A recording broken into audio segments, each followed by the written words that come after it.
Imagine standing on the edge of, like, the most important moment of your life. Right. Everything you've worked for, every sacrifice you've made is culminating right now, and suddenly you are just completely paralyzed by anxiety. Oh, yeah, that tightening in your chest. Exactly. You literally can't take another step. And I mean, that isn't just a modern burnout crisis. It's the exact high-stakes scenario playing out on a 3,000-year-old battlefield in the source material for today's deep dive. It really is the ultimate dilemma, isn't it? I mean, we're looking at a warrior named Arjuna, right on the edge of this massive war. Yeah. He looks across the battle lines at his own relatives, his respected elders, his teachers, his friends, and he just stops. He just drops everything. Exactly. Drops his weapons. He simply cannot bring himself to fight. Well, welcome to today's deep dive. Our mission today is to take a really profound, ancient philosophical text, Sri Sankaracharya's Sanskrit commentary on the Srimad Bhagavat Gita, specifically the translation by Swami Gambhirananda, and extract its highly practical wisdom for your modern life. Right, because it is dense. It's incredibly dense. So we want to give you a shortcut to understanding these ancient concepts of duty, action, and inner peace without you having to get lost in all the theology. And, the contrast between that chaotic, blood-soaked battlefield and the mind of the man who wrote the commentary is just striking. Oh, totally. Sankaracharya is depicted on the cover of our source text as this very serene, ascetic figure. Yeah, draped in those red and orange robes, holding a simple staff, just seated perfectly still on a tiger skin. It's such a vibe. It is. And if you were to look around us right now, the backdrop for our exploration is kind of a blend of ancient, towering bookshelves opening up into this vast, starlit sky. Which perfectly represents the timeless, cosmic nature of the truths he's unpacking amidst all that human chaos, right? Absolutely. Okay, let's unpack this, because Arjuna's paralyzing sorrow is the exact catalyst for a radical paradigm shift introduced by his charioteer, Krishna. Arjuna basically says he'd rather live on the streets and beg for alms than engage in this battle. And Krishna's response, it isn't some locker room pep talk to get him back in the game. Not at all. It's a complete systemic deconstruction of what it means to even be alive. Yeah. Krishna essentially tells Arjuna that he's grieving for things that simply do not warrant grief. He draws this absolute hard line between the temporary physical body and the eternal soul, or the self. The true essence. Right. He introduces the core premise that the true essence of a being is indestructible, unborn, and eternal. Which is a huge concept to grasp. It is. The text specifically says the self cannot be cut by weapons, it cannot be burned by fire, it cannot be moistened by water, and it cannot be dried by the air. And the text uses a really accessible analogy here, which I love. It says that just as a person rejects worn-out clothes and puts on new ones, the embodied self rejects worn-out bodies and enters new ones. Right, exactly. The body is just a temporary outfit. But honestly, how does this grand cosmic view help someone who is having, like, a panic attack about their mortgage or a massive presentation at work? It can feel a bit detached, for sure. Yeah, I mean, it feels a bit detached. It's like stressing over your avatar, taking damage in a video game, forgetting that the player holding the controller is completely untouched. That's a great way to put it. But the avatar still has to play the game. What's fascinating here is how that exact realization that you are the player, not the avatar, totally changes the mechanics of your daily experience. How so? Because the core you is untouched. The text requires you to build a tolerance to what it calls dualities. Ah. These are the endless swings of human existence, heat and cold, happiness and sorrow, praise and blame. It's stuff that totally dictates our moods. Exactly. And the commentary explains the biological reality that these dualities are literally just the transient contacts of your sensory organs with physical objects. So when I feel cold, it's just my nerve endings talking to the air temperature? Yes. And when I feel insulted, it's just my ears processing sound waves and my ego reacting to the social implication.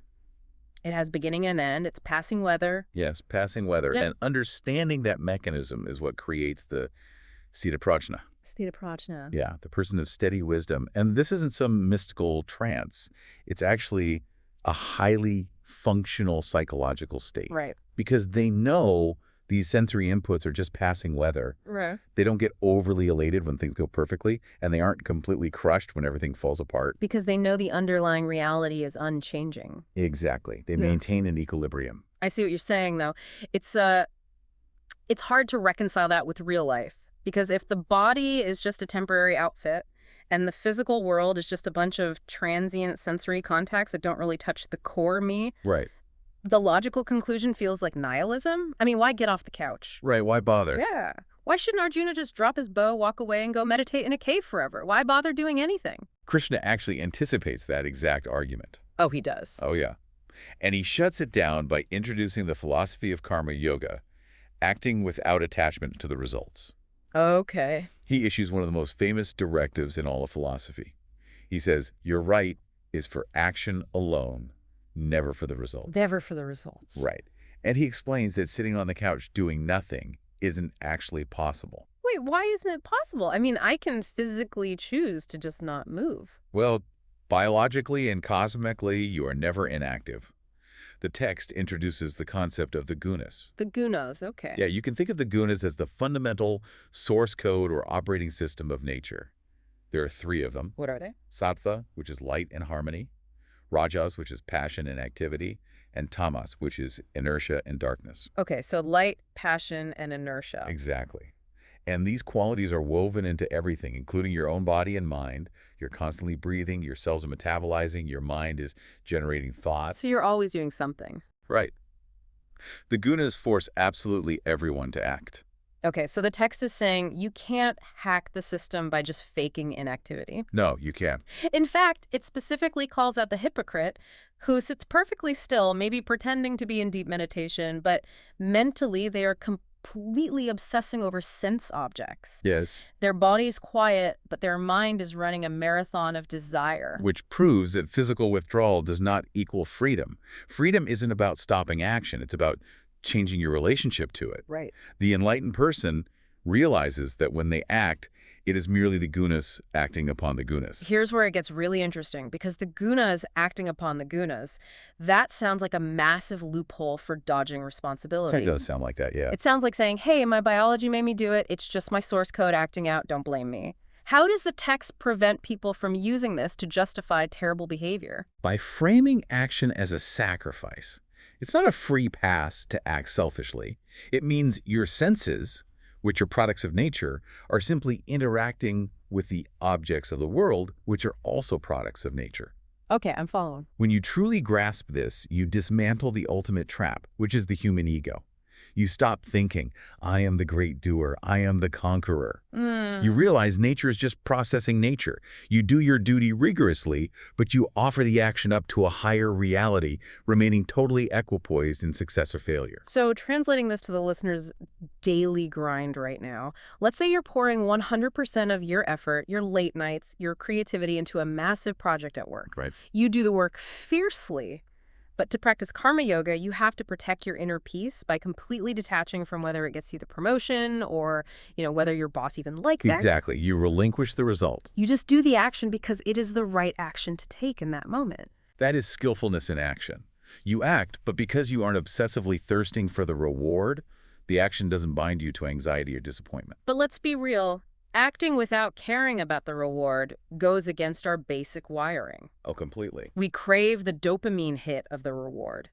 If we're supposed to be detached, what is the specific enemy that keeps dragging us back into attachment? Well, the text spends a significant amount of time analyzing that enemy, and that enemy is desire. It's desire. And it doesn't just say desire is bad. It provides a chillingly precise psychological breakdown of exactly how desire destroys a person's life. Okay. In Chapter 2, Sankhya maps out the anatomy of a downward spiral, and it starts incredibly innocently. It starts with simply dwelling on objects. Right, you're just thinking about something. Let's say you're scrolling on your phone and you see an ad for a lifestyle you don't have or a gadget you didn't even know existed 5 minutes ago. You dwell on it. And that dwelling inevitably creates attachment. You start to align your sense of well-being with that object. Yeah. Attachment breeds hankering, a burning desire to possess it. And here's where the mechanism gets really interesting. What happens when that hankering is obstructed? When you look at your bank account and realize you can't afford it. Exactly. What happens? You get angry, you feel cheated. Yes. The obstruction of desire sparks anger. And from anger comes delusion. Delusion. How does anger lead to delusion? Because when you're furious, your biological fight or flight response takes over. Your rational brain effectively shuts down. Oh, wow. You lose your perspective and your ability to discriminate between right and wrong. That is the delusion. And once you are deluded, the text says it causes a failure of memory. Meaning, in the heat of that anger and delusion, you completely forget all your core values, the lessons you've learned, the person you are actually trying to be. Yes, You exactly. send the awful email, you say the unforgivable thing. Exactly the mechanism. The failure of memory leads to a total loss of understanding. Your intellect is destroyed. And finally, that loss of understanding leads directly to ruin. A complete collapse of the self. It is terrifying how fast that domino effect can happen. Dwelling, attachment, desire, anger, delusion, memory failure, loss of understanding, ruin. It's a straight line. You can go from perfectly content on your couch to entirely derailed in 60 seconds just by opening an app. In Chapter 3, the text describes desire and its twin, anger, as the great devourer and the great sinner. Yes. It says they are born of the Raja's quality, that fiery, passionate operating system we talked about earlier. And the metaphors Sankaracharya highlights to explain how desire obscures our wisdom are so visceral. Like what? He says desire veils knowledge, just as smoke envelops a fire, making it hard to see or breathe. Or as dirt covers a mirror, preventing you from seeing your true reflection. Oh, that's good. Or, most intimately, as the amnion encloses a fetus in the womb, completely blinding it to the outside world. So if this cascade is so automatic, how do we actually stop it? If we connect this to the bigger picture, the text offers a very specific mechanical solution, which is withdrawing the senses. It's drawing them. Yeah, it uses the analogy of a tortoise. When a tortoise senses danger, it completely withdraws its limbs into its shell from all sides. Right, it protects itself. Similarly, the wise person actively pulls their sensory attention away from the shiny, transient objects of the world before the dwelling can even begin. But the text also issues a massive warning about where this enemy actually lives, doesn't it? It does. It explicitly names the senses, the mind, and the intellect as the abodes of desire. So desire isn't some external demon attacking you. It has set up camp inside your own cognitive processing. Right. It's an inside job. It uses your own senses and intellect to veil your knowledge. And because it's an inside job, fighting it on its own level with sheer willpower usually fails. Because the call is coming from inside the house. Exactly. You can't just forcefully suppress your mind using your mind because the enemy is already in the control room. Wow. You need a higher weapon. And this leads to the ultimate solution in Chapter 4, which is a radical cognitive shift from karma yoga to jnana yoga, the yoga of knowledge. And this is where it gets really interesting because the text redefines the whole concept of action and sacrifice. Usually we think of a sacrifice as painfully giving something up, Right. Losing something. You lose your time, your money, your comfort to gain favor with the universe. But Sankaracharya points out that people perform all kinds of intense sacrifices. Some offer wealth, some perform severe physical austerities, some study scriptures relentlessly. He even details physical practices like pranayama, which is breath control. Oh, great. People literally offer their outgoing breath into their incoming breath and vice versa, constantly trying to control their vital forces. Right. But the text flips this physical definition of sacrifice on its head with one profound verse. Verse 4.24. What does it say? It says, the ladle is Brahman, the oblation is Brahman, the offering is poured by Brahman in the fire of Brahman. Okay, I need to stop you there because Brahman is a massive term. That is the ultimate, unchanging, infinite reality, right? Yes, the single underlying truth of the universe. Okay, but just reciting, the ladle is Brahman, the fire is Brahman, sounds poetic. How does that actually work in practice? Let's break it down. Let me try an analogy. It's like looking at a computer screen. You think you're looking at a yellow folder, and you are dragging a document file into a little trash can icon. Okay.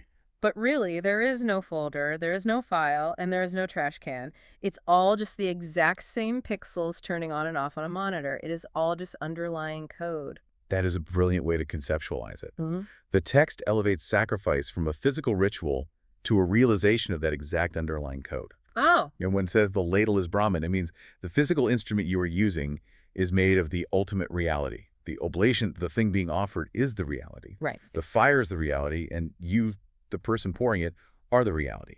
It isn't about giving something away to a distant god. It is about seeing the unbroken unity of absolutely everything. So you aren't a separate person doing a separate job for a separate reward. You are the universe interacting with itself, the pixels interacting with the pixels. Exactly. And Krishna's ultimate conclusion here is that knowledge considered as a sacrifice is greater than sacrifices requiring materials. Because it's a shift in perspective. Right, when you have this massive cognitive shift, when you realize that the doer, the action itself, and the tools are all just different expressions of the same supreme reality, Yeah. all your actions culminate in knowledge. And what happens to all the stress, the anxiety, the karmic baggage of those actions? It is completely destroyed. The text says that this fire of wisdom burns away all karmic consequences. All of them. Yes. Because if you don't see yourself as a separate, isolated ego performing an action for a selfish reward, there's no you for the karma to actually stick to. That makes so much sense. You act fiercely, yes, but you act purely for the maintenance of the world. Or, as the commentary puts it, keeping in view the prevention of mankind from going astray. So let's do a quick recap of the journey we've taken you on today, because we've covered a staggering amount of ground. We really have. First, we started on the battlefield, realizing you are the eternal player untouched by the game, not the fragile avatar taking damage. Right. Second, we uncovered the paradox of action, how the gunas force us to act. But we can find freedom by fiercely doing our duty without attachment to the results. Karma yoga. Exactly. Third, we explored the terrifyingly fast psychological mechanism of the downward spiral, how dwelling breeds desire, anger, and delusion, and how to withdraw your senses like a tortoise. The inside job. The inside job, yeah. Yeah. And finally, we looked at the ultimate hack, burning up all your anxiety and karma in the fire of wisdom by seeing the underlying code, the unity in everything. And once you have burned away all those selfish desires and realized you're just a specific pattern of pixels playing a role in a larger universe, there's really only one question left to ask. What role are you actually supposed to be playing? Oh, that is the question, isn't it? This raises an important question, and it brings us to one final, deeply provocative concept Sankaracharya leaves us with, known as svadharma. Svadharma. Yes. Svadharma is your own inherent duty, determined by your specific nature and skills. And the text states something quite radical about this. It says, one's own duty, though defective, is superior to another's duty well performed. Another's duty is fraught with fear. Wow. Another's duty is fraught with fear. Think about how hard that hits today. Oh, absolutely. We live in a culture that is constantly pressuring you to emulate other people's paths. You open your phone and see someone else's success, their hustle, their perfectly curated life, and you feel this immense crushing pressure to copy them. To adopt their nature. Exactly, to do their duty. But the ancient wisdom is warning you that trying to live a life that doesn't align with your own true nature is inherently dangerous. Even if you are successful at faking it, it breeds chronic fear and instability because it simply isn't yours. So we leave you with this final thought to mull over as you go about your day. In a world practically begging you to copy the people around you, are you bravely and perhaps imperfectly, defectively living your own true duty? Or are you just successfully pretending to live somewhere else's? It all circles back to that striking image we discussed at the very beginning. Yeah. Sri Sankaracharya seated serenely on the tiger skin. Yeah. Amidst the swirling chaos of the world, amidst the passing weather of heat and cold, success and failure, he is rooted deeply in his own nature. He understands the mechanics of his own mind, and he rests in the fire of wisdom. He knows exactly who he is, and he knows his duty. Thank you so much for joining us on this deep dive into the source material. We hope it gave you some powerful new tools to navigate your own personal battlefield. Keep questioning and keep learning.